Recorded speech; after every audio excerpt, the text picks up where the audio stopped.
જૂનાગઢ જિલ્લાના કેશોદ તાલુકાના ગ્રામ્ય વિસ્તારમાં 9 વર્ષ જેવા સમયથી લગ્ન કરીને સુખી સંસાર ચાલતો હોય તેવામાં મહિલાના પિયર નજીકના ગામનો હર્ષ ગામિત નામનો યુવાન ઇન્સ્ટાગ્રામમાં ફેક આઈડી બનાવી અવારનવાર પરેશાન કરતો હોવાથી વોટ્સએપમાં પણ ખરાબ મેસેજ મોકલી પરેશાન કરતો હોવાની મહિલાના પતિને જાણ મળતા તેઓ દ્વારા કેશોદ પોલીસ સ્ટેશન ખાતે લિખિતમાં નામજોગ અરજી કરવામાં આવી છે। ત્યારે અંદાજિત 15 દિવસ આજુબાજુ સમય વીતવા છતાં કેશોદ પોલીસ દ્વારા કોઈ પણ જાતની કાર્યવાહી કરવામાં આવેલી ન હોવાથી અરજદાર તરફથી વહેલી તકે કાર્યવાહી કરવા માટે વિનંતી કરવામાં આવી છે, કારણ કે યુવક દ્વારા રાત્રિના સમયે અવારનવાર વિડીયો કોલ અને ખોટી ધમકીઓ આપવામાં આવતી હોવાથી અન્ય પ્રકારે બધા સગા વહાલાને પણ ફોટો મોકલી બદનામ કરવાની ધમકીઓ મળતી હોવાથી વહેલી તકે આ અરજીનો નિકાલ કરે અને તેની સંદર્ભે કાર્યવાહી કરવા માટે વિનંતી કરવામાં આવી છે। હું મારા સસરાના ઘરે 9 વર્ષથી રહું છું। કેશોદ તાલુકો મારી ફેક આઈડી બનાવીને છોકરો મને હેરાન કરે છે, ગમે મેસેજ કરે છે મારી ફેક આઈડી બનાવીને, ધમકીઓ આપે છે, તું આમ નહીં કરે તો તને આમ બદનામ કરી નાખીશ, આમ કરી નાખીશ, એ રીતના મને ધમકી આપે છે।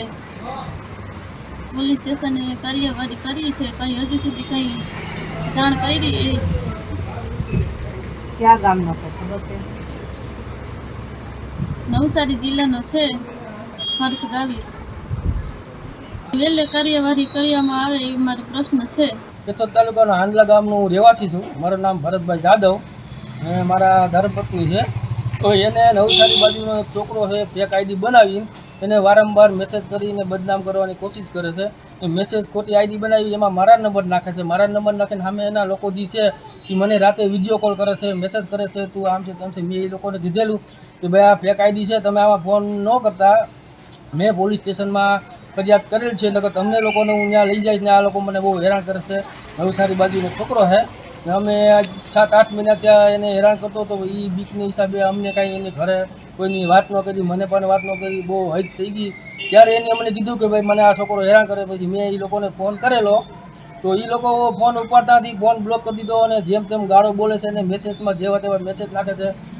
મારી પાસે એમ કે મને એટલા પૈસા આપો તો જ હું આમ કરે, એટલે કે તમારા ઘરને હું ત્યાંથી ભગાડીને લઈ જઈશ ને ત્યાંથી હું એને રહેવા પણ નહીં દઉં, એટલા રૂપિયા નાખવાના આ છે તે છે, જેવું તેવું બધું બોલે છે।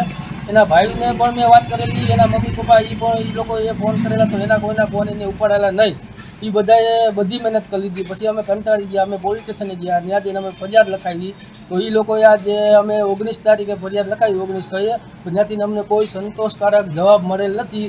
એટલે અમારે નહીં શું કે આ લોકોનો અમારે સહારો લેવો પડ્યો છે। એટલે હવે અમે અમને વેળાહેર કાંઈક મળે સફળતા, બસ અમારે એ જોયું છે, બીજું કાંઈ જોતું નથી। છોકરાનું નામ છે હર્ષ ગાવિત ને નવસારી બાજુનો છે, બરાબર ને એ બાજુનો ગામનો છે। મધુ રાવલિયા સાથે bureau report, today Gujarati news.